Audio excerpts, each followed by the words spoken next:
శ్రీవారి భక్తులకు తిరుమల తిరుపతి దేవస్థానం good news చెప్పింది.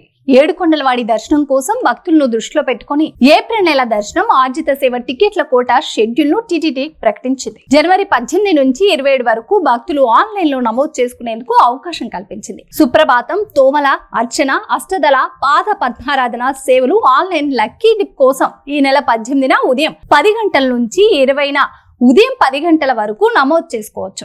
లక్కీ డిప్ లో టికెట్లు పొందిన భక్తులు 22న మధ్యాహ్నం 12 గంటలలోపు నిర్ణీత రుసుము చెల్లించి ఖరారు చేసుకోవాల్సి ఉంటుంది.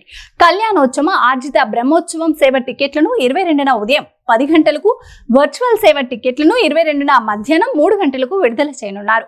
ఏప్రిల్ 21 నుంచి 23 వరకు జరగనున్న శ్రీవారి వార్షిక బ్రహ్మోత్సవ సేవ టికెట్లను ఈ నెల 22న ఉదయం 10 గంటలకు, అంగ ప్రదక్షిణ టోకెన్లను కోటాను 23న ఉదయం 10 గంటలకు విడుదల చేయనున్నట్లు టీటీడీ ఒక ప్రకటనలో పేర్కొంది.